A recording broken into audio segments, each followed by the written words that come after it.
C'est une autre obligation dans le secteur du BTP. Toute construction de logement neuf doit aujourd'hui être équipée de chauffe-eau solaire. Cela a donné une idée à une famille d'entrepreneurs de La Réunion, implantée dans le solaire depuis plus de 30 ans, se lancer dans la fabrication locale de chauffe-eau échangeurs thermiques destinés à l'habitat collectif. C'est comme ça qu'est né DAC Industrie. Il y a quelques mois, je vous propose tout de suite de découvrir cette unité à la pointe de la technologie.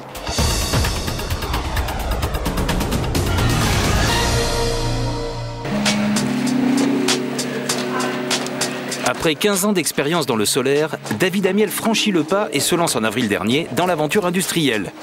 Des entreprises locales fabriquent déjà des ballons individuels à thermosiphon, ceux posés directement sur le toit.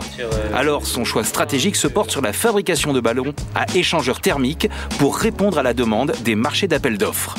Il y a un développement important des logements collectifs, alors qu'ils soient sociaux ou qu'ils soient directement par des opérateurs privés.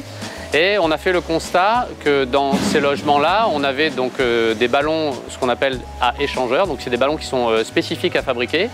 Et dans l'étude de marché qu'on a faite, on avait 83% d'importations sur ce produit, donc des importations diverses et variées, avec des produits de plus ou moins bonne qualité.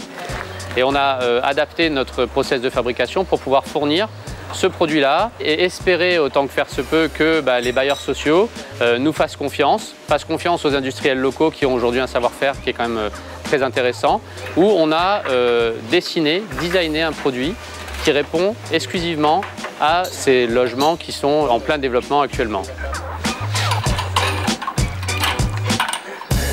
Sur ce chantier de la SHLMR à Saint-André, c'est la société d'installation Technifroid qui a obtenu le marché.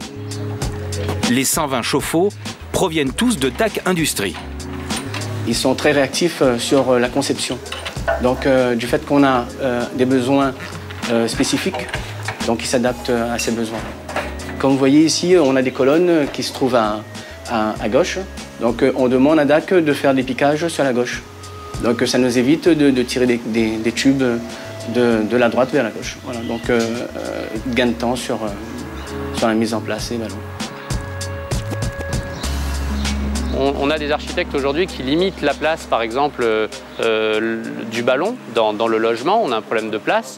Et donc, on va savoir nous répondre avec des ballons qui sont mieux pensés, avec des technicités qui sont, je dirais, adaptées, et de pouvoir répondre à ce marché spécifique.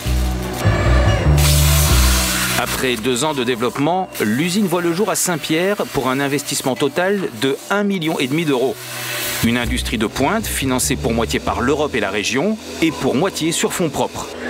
La direction opte pour des machines françaises et européennes, des robots dernière génération comme cette soudeuse longitudinale qui permet d'apporter un soin particulier au raccord. On a une électrode de tungstène qui fait fondre la matière sans apport de matière, avec derrière un traînard qui va inerter la partie soudée de façon à que la soudure ne soit pas oxydée, qu'elle soit parfaitement propre, blanche et facilement contrôlable. On contrôle l'aspect, les piqûres, les porosités, on regarde à l'intérieur la pénétration. Voilà, une soudure de qualité aéronautique pour fabriquer des chauffe-eau solaires. Les matières premières sont sélectionnées selon 2 critères prioritaires. Leur normalisation européenne et leur performance. Des tôles en acier inoxydable pour faire des cuves.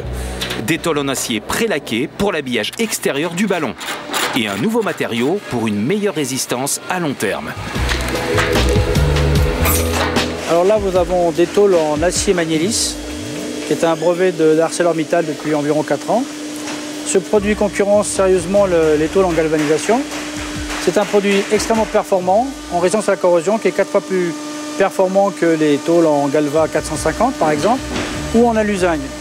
Et l'avantage c'est qu'on a une bonne résistance à la corrosion tout en ayant cette facilité d'utilisation puisque ce sont des tôles en acier qu'on peut poinçonner, plier, transformer à notre guise et qui ont de bonnes résistances mécaniques par rapport à l'équivalent aluminium à épaisseur égale. Une fois le ballon serti, les opérateurs injectent une mousse polyuréthane qui servira d'isolant.